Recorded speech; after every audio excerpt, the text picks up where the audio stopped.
Hello बच्चों, let's read the question. The question is, write the names of 2 macronutrient to be used by the plant.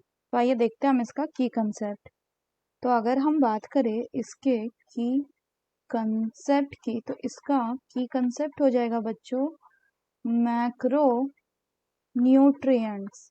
तो macronutrients की बात करें तो macronutrients वैसे न्यूट्रिएंट होता है जो कि प्रेजेंट होता है which are generally present in the plant, generally present in the plant. और प्लांट में जो ये प्रेजेंट होते हैं वो किस में प्रेजेंट होते हैं, वो लार्ज अमाउंट में प्रेजेंट होते हैं, in large amount.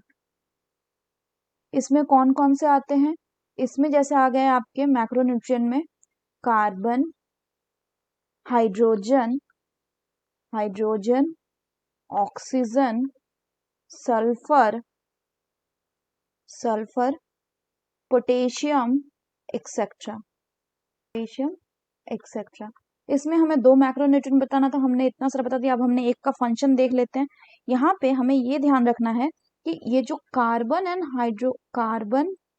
Hydrogen and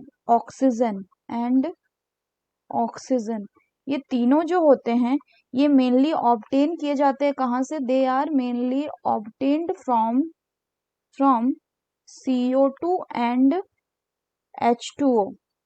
बाकी सबको हम सॉइल से लेते हैं as a mineral nutrition. Further अगर हम बात करें तो यहाँ पे हमने क्या देखा, यहाँ पे हमने देखा सल्फर. तो ये जो आपका सल्फर होता है बच्चों, ये एक मैक्रोन्यूट्रिएंट है और इसको प्लांट ऑब्टेन करता है in the form of sulphate which is SO4 2-. Sulphur जो है मेनली 2 टाइप के अमीनो एसिड्स में प्रेजेंट होता है. एक होता है आपका किसमें 2 अमीनो एसिड्स जो होता है आपका क्या, एक होगा आपका सिस्टिन एंड दूसरा हो गया आपका मिथियोनिन. और इसके अलावा ये विटामिन जैसे कि बायोटीन, कोएंजाइम ए में भी मिलेगा. वहीं अगर हम बात करें पोटेशियम की तो पोटेशियम आपको कहाँ पे मिलेगा बच्चों, ये आपको मिलेगा in the form of K+, मतलब प्लांट इसको K+ के फॉर्म में एब्जॉर्ब करता है. K+ के फॉर्म में क्या करता है, इसको एब्जॉर्ब करता है.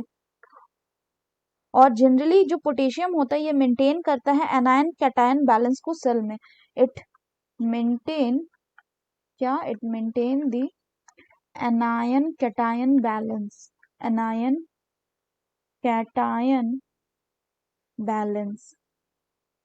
So that's all for the question बच्चों. Hope you understood it well. Best of luck.